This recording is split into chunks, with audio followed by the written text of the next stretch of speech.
respons orang-orang yang terkait dengan kisruh yang ada sekarang, yaitu kerusuhan di DPR, itu selalu telat dan selalu salah.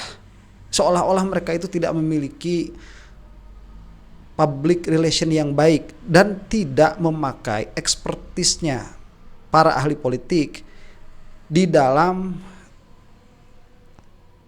memberikan statement, yang mana pada akhirnya statement mereka itu selalu salah.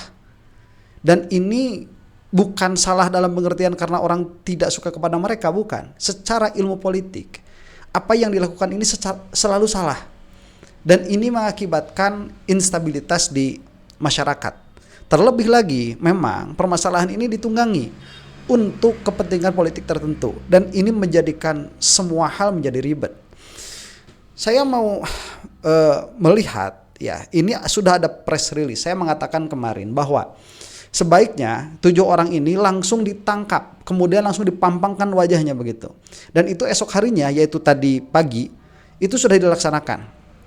Kemudian ini sudah dilaksanakan pemeriksaan, dan saya terkejut hasil dari pemeriksaan itu. Ini merupakan presiden yang buruk, ya. Karena seharusnya extraordinary case itu memerlukan extraordinary measure. Kita tidak bisa memakai aturan business as usual pada perkara yang luar biasa, karena pada akhirnya akan menjadikan eskalasi yang tidak terduga. Ini saya mau memberikan satu insight dulu, ya, bahwa dalam hal ini yang berperkara itu adalah satuan khususnya kepolisian, yaitu Brimob, yang mana dari sedikit banyak pengalaman yang saya dapatkan bergaul dengan para polisi yang baik-baik, itu Brimob memiliki pola pikir sendiri, dalam pengertian mereka itu tidak bisa menerima dan menerjemahkan perintah seenak mereka, tidak bisa. Mereka itu memiliki cara menerima dan memahami perintah itu sangat literal sekali. Maka kalau misalkan kita melihat dalam hal ini, ya, ini ada jokes sedikit tentang Brimob itu. Brimob itu kalau disuruh duduk di satu titik, maka dia itu akan duduk di titik itu sampai dia itu diperintah untuk beranjak dari titik itu. Meskipun di depannya itu ada katakanlah kejadian yang luar biasa begitu, seperti misalkan kejahatan dan lain sebagainya. Brimob itu harus diam saja di situ, tidak boleh beranjak. Nah, seketat itu mereka di dalam memahami di dalam memahami perintah. Di sini ada tulisan, ya, dikatakan seperti ini nih. Brimob sebagai satuan Polri yang bersifat pasukan khusus memiliki prosedur ketat dalam menerima dan memahami perintah. Mereka memakai rantai komando yang jelas, bahasa perintah yang baku, yaitu singkat, padat, tidak multitafsir, serta latihan rutin agar respon cepat dan seragam. Selain itu ada kode, isyarat, dan SOP tertentu yang membuat anggota tidak menafsirkan perintah secara bebas, tapi mengikuti standar yang sama. Nah, itu Brimob, ya, yang mana kita sudah menyaksikan semua di dalam video yang tidak enak untuk dilihat itu, yaitu seorang ojek online yang which happens to be, beliau itu almarhum, ternyata sedang mengantar makanan, itu ditabrak. Dan ditabrak oleh mobil, kemudian mobilnya itu berhenti dulu, kemudian bukannya mundur, itu diam dulu begitu. Itu seolah-olah menunggu perintah, harus ngapain. Dan sudah ada bocor dugaan, rekaman, apa yang harus dilakukan begitu. Dan itu kan dilindas, ya, sampai akhirnya meninggal dunia. Nah, yang kemudian setelah itu orang-orang hanya memberikan respons yang formal, bukan respons yang ekstraordiner, bukan respons yang luar biasa, menyesalkan, tangkap, kemudian proses secara hukum dan sebagainya. Itu menjadikan eskalasi tidak membaik. Kemudian setelah diadakan pemeriksaan, responnya malah seperti ini. Akan kita saksikan ini, ya. Kita akan saksikan nih apa respon setelah diperiksa 7 orang itu. Pak Dantuan Brimob akan menyampaikan. Bismillahirrahmanirrahim. Assalamualaikum warahmatullahi wabarakatuh. Inna lillahi wa inna ilaihi raji'un. Kami atas nama pribadi dan Korpimum Polri turut berbelasungkawa dengan berpulangnya Saudara Afan. Semoga beliau diampuni segala dosanya dan mendapatkan surga dari Allah, dan keluarganya mendapatkan kelimpahan dan kesabaran dari Allah Subhanahu wa taala. Saya atas nama pribadi dan selaku dan Kobrimob mohon maaf pada keluarga almarhum dan seluruh rakyat dan masyarakat Indonesia. Untuk semua proses tentang anggota kami serahkan kepada Divpropam Mabes Polri. Demikian, Assalamualaikum warahmatullahi wabarakatuh. Kali ini Pak Kadif Propam Polri, kami persilakan.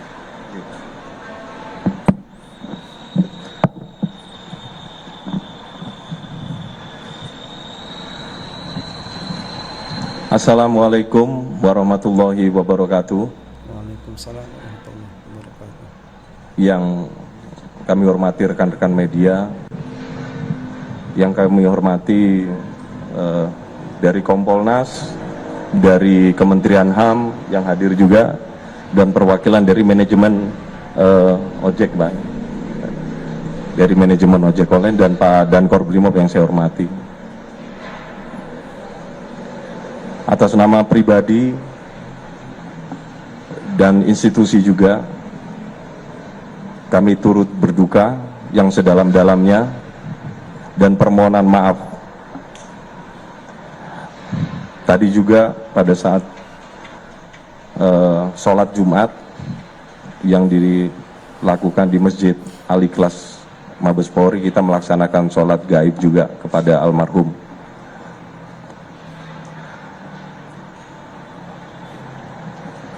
Saya selaku Kadif Propam Polri tetap berkomitmen dan menjaga integritas dari organisasi saya yang saya pimpin ini.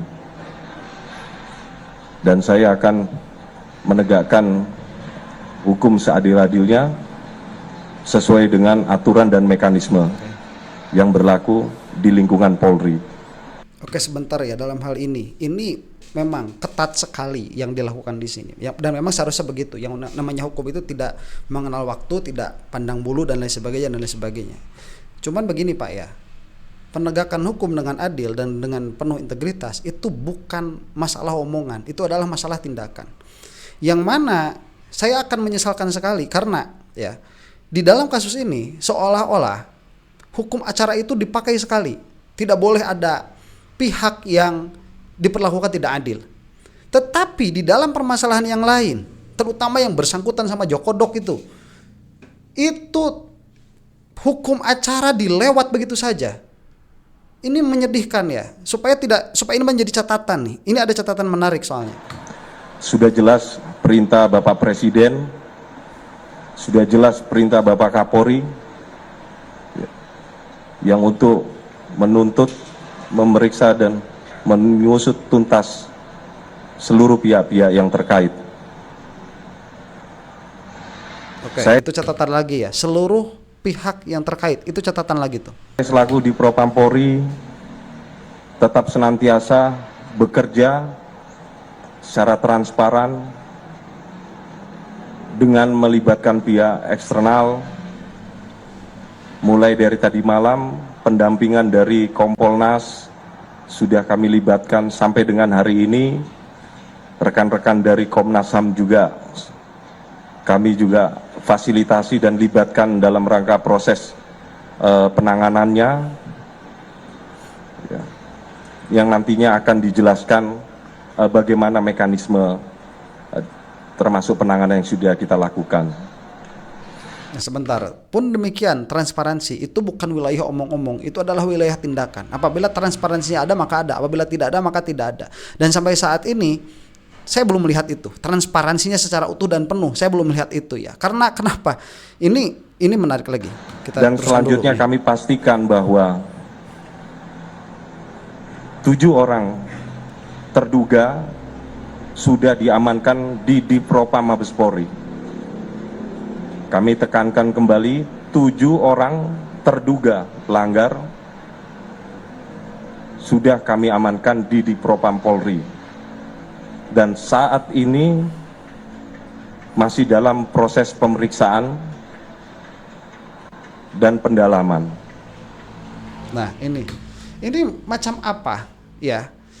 Kejadiannya jelas terjadi, evidence ada, barang buktinya punya polisi sendiri. Ini sampai saat ini masih pendalaman dan pemeriksaan.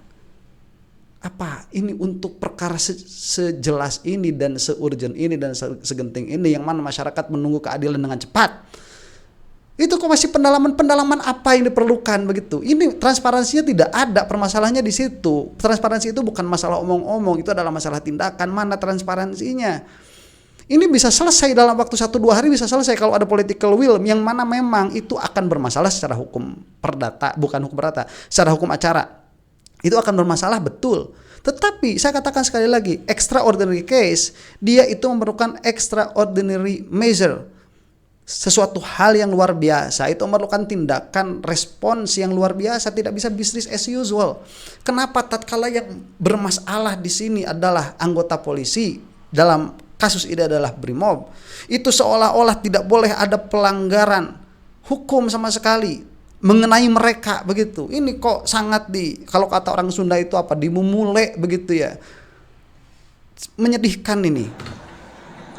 Adapun hasil yang sementara yang sudah kami lakukan, tadi siang hari kami sudah lakukan gelar perkara yang melibatkan Itwasum Polri, Divkum Polri, dan SDM Polri, Kabid Propam Korbrimob Polri, ya, untuk gelar awal dalam rangka proses pemeriksaan. Apakah jadi setiap penanganan perkara ini kita selalu melakukan gelar awal untuk menentukan konstruksinya dan arah pemeriksaannya. Adapun dari gelar awal ini kita sudah sepakati dan hasil rekomendasi secara menyeluruh, dan kami juga sudah sampaikan kepada Kompolnas dan Komnas HAM bahwa terhadap 7 orang terduga pelanggar masih terduga, kami tetapkan, dipastikan bahwa terduga pelanggar telah terbukti pelanggar kode etik profesi kepolisian. Nah ini yang saya maksud. Ini pengumuman ya, orang lagi rame-ramenya nih, kemudian diumumkan hanya melanggar kode etik. Udah bos, jangan diobrolin itu. Itu memancing amarah yang lebih besar lagi. Kamu ini gimana? Ini humas apa bukan ya? Ini PR-nya kemana? Kemana para ahli politiknya ini? Masa cuma dikatakan ini melanggar kode etik, ini mengambil nyawa? Ini bukan pelanggaran kode etik, ini sudah kriminal. Bahkan bisa jadi terjadi di sini pelanggaran hak asasi manusia berat itu. Ya, jangan berkata seperti itu. Begini, saya mau kasih insight dulu. Bahwa yang namanya proses hukum itu memerlukan waktu benar, pelimpahan berkas dan segala macam. Ini kalau misalkan pidana harus masuk ke kejaksaan dan segala macam, betul, itu bisnis as usualnya seperti itu. Tetapi tidakkah kita memiliki perangkat di dalam kenegaraan untuk memutuskan perkara dengan cepat dan efisien apabila itu memang diperlukan? Ini negara sedang genting, yang mana akhirnya ya saya tidak tahu ini. Masa kita sebagai masyarakat mau bilang bahwa orang-orang yang berbicara ini memiliki andil di dalam kerusuhan ini secara sengaja begitu? Ini apa? Isu di masyarakat. Ya, ini isu di masyarakat. Ini sudah tersebar begitu. Dan ini harus kita terima. Memang kenyataannya isu ini ada. Kita tidak bisa menutup mata bahwa demonstrasi yang terjadi itu ditunggangi untuk menggulingkan Pak Prabowo sebagai presiden. Dan Pak Prabowo ini sedang dalam posisi terjepit. Ya, yang mana apabila sampai terjadi revolusi abal-abal, yang dirugikan adalah seluruh rakyat Indonesia.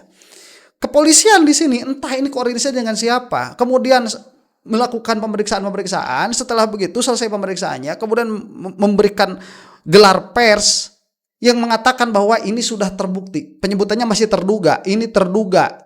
Cuman yang sudah terbukti baru apa? Baru pelanggaran kode etik. Ini konyol. Ya, lebih baik jangan ngomong dulu. Gelar perkaranya secara transparan, biar kita melihat. Kalau perlu 24 jam, 24/7 kalau perlu, jangan sampai 7 hari, ada yang kelamaan. Kalau perlu 24 jam itu. Ini luar biasa. Ini malah bisa memantik amarah yang lebih besar lagi. Jadi 7 orang terduga pelanggar ini telah terbukti, ya, telah melanggar kode etik profesi kepolisian. Aduh, terbukti melanggar kode etik kepolisian mah bukan ngelindes orang, Pak. Tuh nilang di jalan ada orang misalkan ini nggak tahu ada pelanggaran apa-apa, tiba-tiba nanya SIM, nanya STNK, itu pelanggaran kode etik itu, ya. Terlibat di dalam bisnis kampung LPG dan lain sebagainya tuh pelanggaran kode etik bisa. Ini mah Pak nyawa disaksikan secara live. Videonya sudah tersebar kemana-mana. Kerusuhan sedang terjadi. Masih ngomong ini terduga. Juga yang dipastikannya apa? Pelanggaran kode etik. Oleh karena itu, ini konsekuensinya lebih lucu lagi. kami menyikapi rekomendasi berikutnya, yaitu mulai hari ini kami lakukan penempatan khusus atau patsus di Dipropampori selama 20 hari terhadap 7 orang terduga pelanggar. Oke, ini lebih konyol lagi. Gak usah diomongin. Ini lebih konyol lagi, lebih tolol lagi. Pertanyaan saya begini, ya. Apakah orang Indonesia itu paham hukum acara? Mayoritasnya. Enggak, orang Indonesia itu bukan orang yang melek hukum, Pak. Orang Indonesia itu orang yang buta hukum.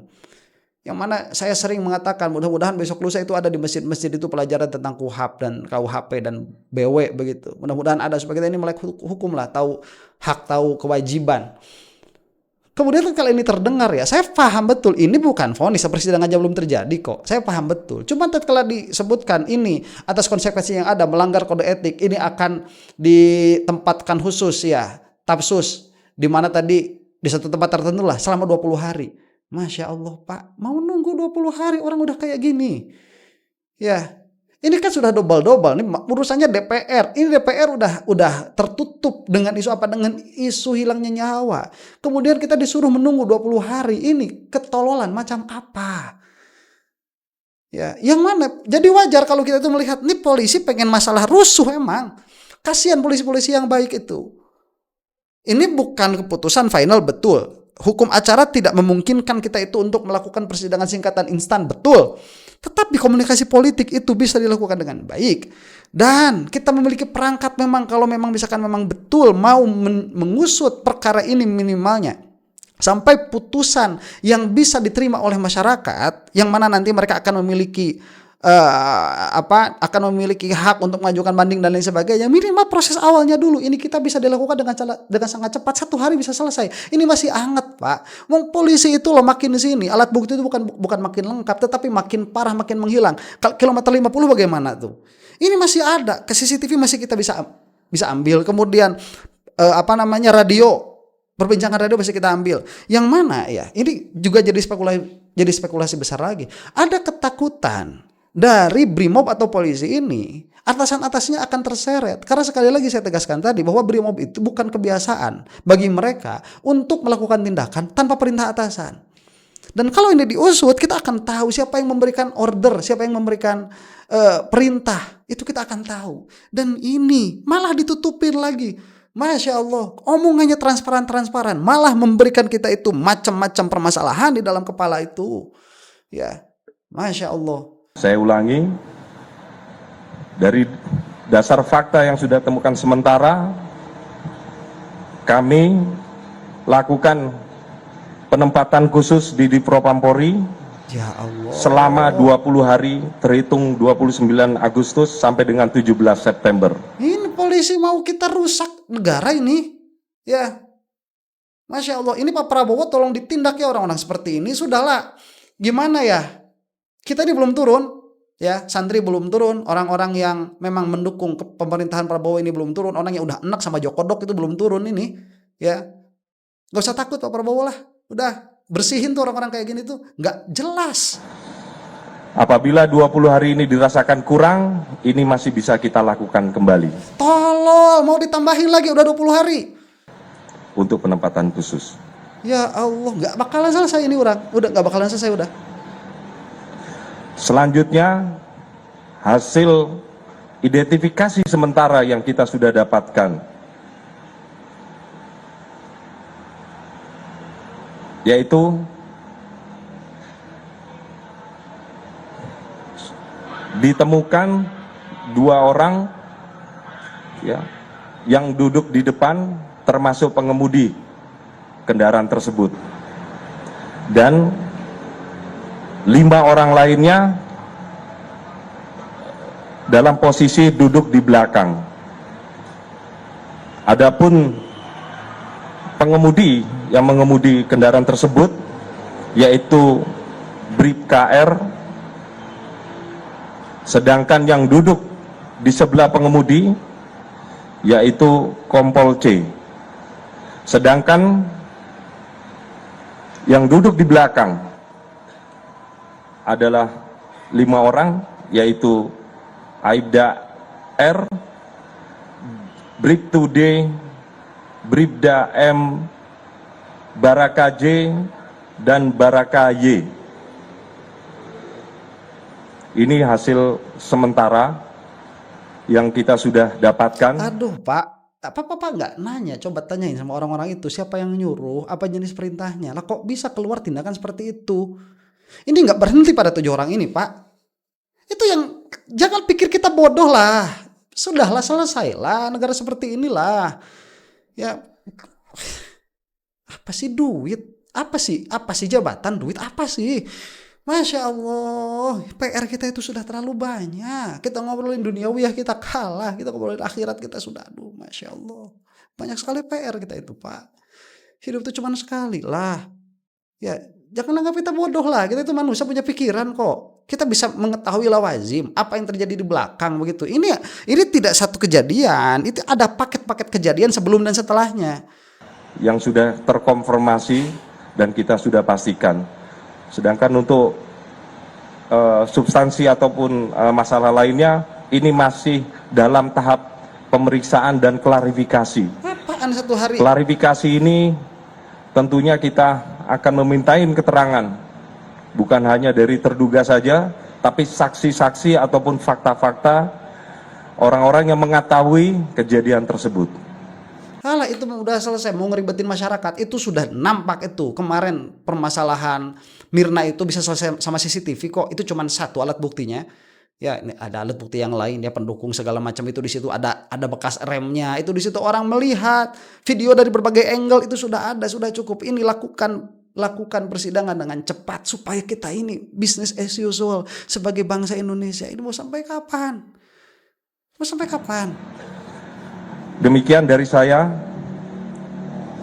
selaku Kadipropam Polri, menyampaikan informasi ini, dan kami mohon kepada seluruh masyarakat untuk memberikan kepercayaan kepada kami. Alah, mau pikirnya kayak gitu. Dalam rangka penegakan kode etik yang berlaku di lingkungan Polri ini. Itu Anda itu meminta kepercayaan itu bukan diminta Pak. Kepercayaan itu datang sendiri apabila Anda memiliki integritas. Masya Allah. Percaya kepada kami. Percaya, gak usah ngomong percaya kepada kami. Kalau sedari dulu polisi ini bisa menjaga integritasnya sebagai penegak hukum, gak usah dipinta, kita percaya. Selesai, ada permasalahan seperti ini gak bakalan ribut.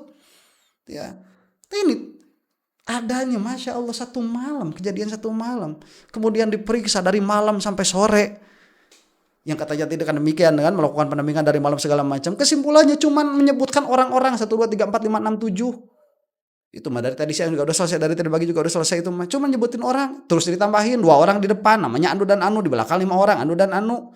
Kemudian ini sudah terjadi pelanggaran kode etik. Pelanggaran kode etik di sebelah mana? Kalau menggilas orang itu bukan pelanggaran kode etik Pak, itu mah pidana. Itu apa sih maksudnya? Apa informasi barunya? Nggak ada. Satu, ini kinerjanya orang-orang yang berbintang di atas itu, ini kinerjanya. Makanya kalau misalkan kita sampai ada pikiran ini kok ada kesengajaan untuk membuat masyarakat lebih marah, kok begitu? Ya, Kapolri copot ini. Sudah, Pak Prabowo jangan takut sudah. Ya. Menyebalkan Sekian, ini. terima kasih. Wabillahi taufiq wal hidayah. Wassalamualaikum warahmatullahi wabarakatuh. Waalaikumsalam. Memang taufik hidayah oleh Allah ya. Orang-orang kayak kamu itu agak susah. Makanya minta taufik wal hidayah ya, bener begitu ya. Sholat itu yang bener lah. Minta ihdinas siratal mustaqim begitu. Setidaknya kita tahu kalau kita berbuat salah, kita tahu salah setidaknya itu. Ala kulli hal ya. Saya meminta begini. Ini entah, saya rasa akan panjang sekali ya. Dan mudah-mudahan tidak panjang karena